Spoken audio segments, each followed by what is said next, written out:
मराठी महाराष्ट्रामध्ये आपल्या सगळ्यांचं स्वागत आहे. मी संग्राम. प्रेक्षक हो, एकीकडं निवडणुकीची धावपळ सुरू आहे. थंडीच्या वातावरणामध्ये निवडणुकीचं वातावरण तापलेलं आहे. याच थंडीच्या कडाक्याच्या थंडीच्या वातावरणामध्ये आणखी एका विषयावरून वातावरण तापलेलं आहे, ते म्हणजे वारकरी संप्रदायामध्ये वातावरण तापलेलं आहे.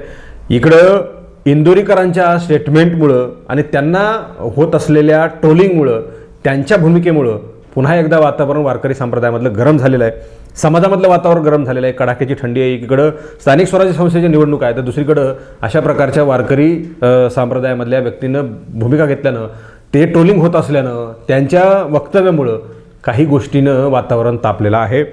इंदोरीकरांनी मागच्या काळामध्ये त्यांच्या मुलीचा साखरपुडा केला आणि त्या साखरपुड्यावरून संपूर्ण महाराष्ट्रात सवाल उपस्थित केले जात होते. लोकात सांगे ब्रह्मज्ञान आणि आपण मात्र कोरडे पाषाण. लोकांना सांगायचं तुमच्या नाकाला शेंबूड आहे, मात्र यांचंच नाक पूर्णपणे शेंबडाने भरलेलं असतं.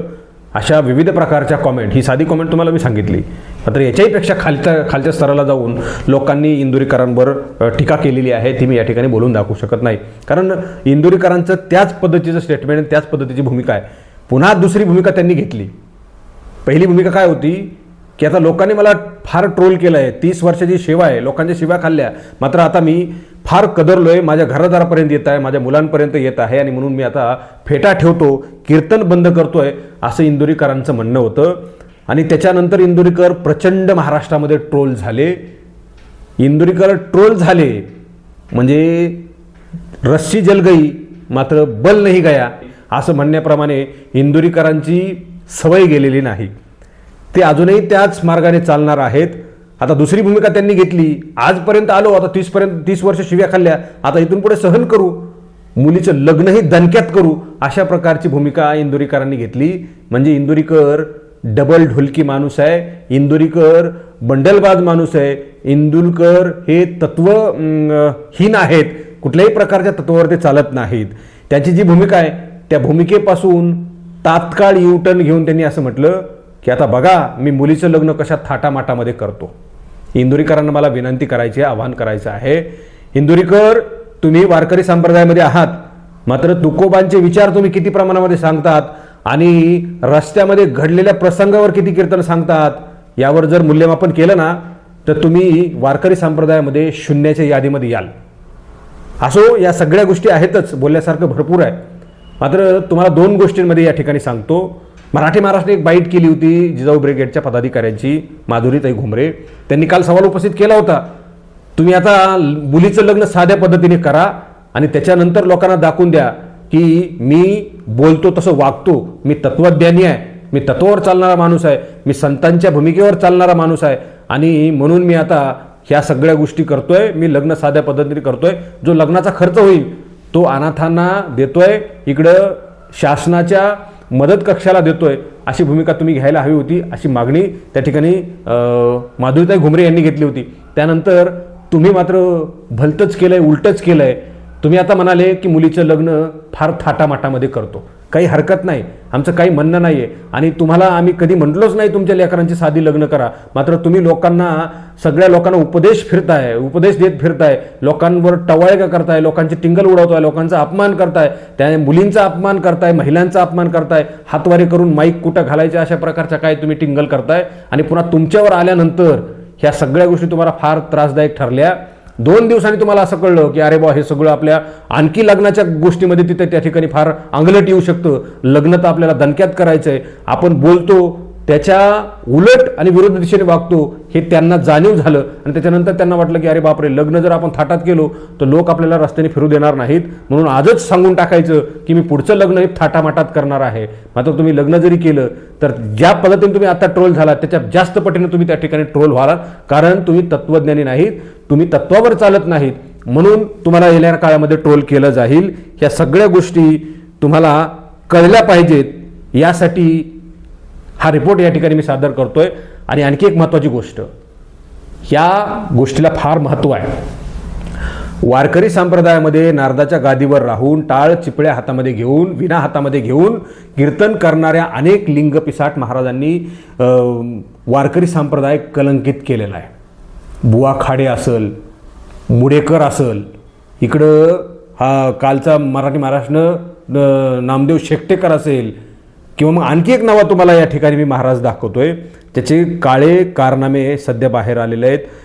शिरूर तालुक्यातला माऊली संस्थांचा हा उद्धव महाराज हा आहे आणि हा कशा पद्धतीने मुलींना चॅटिंग करतोय तुम्ही पहा.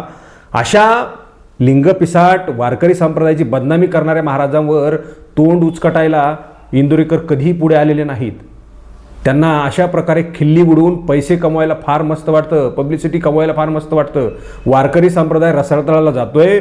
अनेक घटना त्या आळंदीच्या वारकरी संस्थेमध्ये घडल्या. मी मागच्या काळामध्ये बोललो होतो सुनीता आंधळेंच्या वारकरी संस्थेमध्ये काय नेमकं घडलं. तिथल्या अनेक संस्थांमध्ये बऱ्याचशा गोष्टी त्या ठिकाणी झालेल्या आहेत. आणि आळंदीमध्ये लहान लहान लेकरावर अत्याचार होत असताना तिथे मात्र ह्यांचं तोंडाला पट्टी कोण बांधतं हे आम्हाला कळायला मार्ग नाही. इथे मात्र टिंगल करून लोकांची बदनामी करून त्या ठिकाणी हा महाराज आपली म्हणजे पैसे कमवण्याची ही जी काही यंत्रणा आहे तो फार चांगल्या पद्धतीने राबवतो. उद्धव महाराज शास्त्री असं नाव आहे. स्क्रीनशॉट या ठिकाणी मी तुम्हाला स्क्रीनवर हे सगळे स्क्रीनशॉट पाहायला मिळतील. कशा प्रकारे मुलीला अश्लील पद्धतीने त्या ठिकाणी बोलतो, ज्या मुली त्याच्या पायावर मस्तक त्या ठिकाणी टेकवतात आणि हाच तो बाबा आहे. त्या ठिकाणी तुम्हाला स्क्रीनवर दिसत असेल कपडे पूर्णपणे काढून कशा प्रकारे व्हिडिओ कॉलवर बोलतोय. समोरची महिला कोण आहे माहीत नाही आता, मात्र अत्यंत हा संतापजनक हा प्रकार आहे. हाच तो बाबा आहे आणि अशा पद्धतीने हा त्या ठिकाणी उभा राहतो. माऊली संस्थांचा हा मठाधिपती आहे तिथला. याच्याच अगोदर मी अनेक प्रकरणं असे वाजवले आणि लोक सरळ व्हायला लागले असे मला फोन येत आहेत. आता महाराज फार टिंगारल्यावानी करत नाहीत अशा प्रकारची मला प्रतिसाद त्या ठिकाणी मिळत होता. आणि पुन्हा मागच्या 2 दिवसापूर्वी हे सगळं प्रकरण मला त्या ठिकाणी लोकांनी पाठवलं की सर तुम्ही चांगल्या पद्धतीने बोलताय, धाडस करताय, वारकरी संप्रदायामधली घाण काढण्याचं काम करताय आणि म्हणून हा एक बाबा आहे. ह्या नालायक माणसानं कशा प्रकारचं कृत्य केलेलं आहे यावर तुम्ही काही बोला असं मी म्हणतो. आणि म्हणून इंदोरीकरांना माझं आवाहन आहे, हा कोण उद्धव महाराज शास्त्री आहे याच्याबद्दल तुम्हाला काही बोलायचं आहे की नाही. तुम्ही ट्रोलिंग होता आणि ट्रोल झाल्यानंतर तुम्हाला ह्या सगळ्या गोष्टी सुचतात, मात्र हे तुम्हाला चुकीचं वाटत नाही का. महिला मुलींचं शोषण केलं जात आहे. आता हा उद्धव शास्त्री जशा पद्धतीने लेकरांना बोलतोय, इथं लहान लहान लेकरं हे मुली आहेत त्यांना चॅटिंग करतोय आणि कशा प्रकारे घाणेरड्या शब्दामध्ये चॅटिंग करतोय की ती लाजिरवाणी ही गोष्ट आहे. अत्यंत संतापजनक हा सगळा प्रकार आहे. इथे मात्र तुम्हाला बोलायला काही वाटत नाही. लोकांनी तुमच्यावर बोललं म्हणजे तुम्हाला फार वाईट वाटतं. या सगळ्या गोष्टी आम्ही सामान्य लोकांनीच करायच्या का. तुमच्याकडं जी काही सिंपत्ती आहे, तुमच्याकडे जी काही पब्लिसिटी आहे, ती पब्लिसिटी फक्त तुम्ही काहीतरी स्वतःसाठी स्वार्थासाठी करावी कमवायची का, हा सवाल या निमित्ताने उपस्थित झाला आहे. हा बाबा नेमका कोण आहे येणाऱ्या काळामध्ये मराठी महाराष्ट्रावर तुम्हाला पाहायला मिळेल. कशा पद्धतीनं तो त्या ठिकाणी वागतो, कशा पद्धतीने तिथल्या महिलांवर नजर ठेवतो, कशा पद्धतीने तिथल्या मुलींवर नजर ठेवतो आणि काय त्याने आतापर्यंत केलेलं आहे त्याचे कारनामे मराठी महाराष्ट्रावर जाहीर केल्याशिवाय मराठी महाराष्ट्र शांत बसणार नाही. आणि इंदोरीकरांना सांगायचं आहे, तुम्ही खरंच डबल ढोलकी आहात, तुम्ही खरंच तत्वहीन आहात, तुमच्याकडे तत्व नाही आहे, तुमच्याकडे विचार नाही आहे, तुमच्याकडे विजन नाही आहे, तुम्ही बोलता त्याच्या विरुद्ध दिशेने वागता असं स्पष्ट या ठिकाणी होऊ लागलेलं आहे. फार तोऱ्यामध्ये तुम्ही म्हणालात की आता लग्न त्याच्याही पेक्षा दणक्यात करतो, तुम्हाला काय करायचं ते करून घ्या. आम्हाला काहीच करून घ्यायचं नाही आहे, मात्र तुम्ही फार सावपणाचा आव आणून मिरवत होतात महाराष्ट्रामध्ये. ती तुमची धुळीला मिसळणार आहे, कदाचित मिसळलेली आहे. आणि बूंद से गई सो हौद से नहीं आती ही म्हण जुनी आहे, मात्र ती वारंवार सिद्ध होत असते. तुमच्या बाबतीमध्ये सुद्धा येणाऱ्या काळामध्ये तशा गोष्टी होतील. कदाचित तुम्ही जर सुधारले तर ठीक, नाहीतर लोकांच्या तोंडाला आणि हाताला अजिबात हात लावता येत नाही. त्यामुळे काय होऊ शकतं हे मी अजिबात सांगणार नाही. काय झालंय हे तुम्हाला या ठिकाणी येऊन सांगेल. खूप खूप धन्यवाद.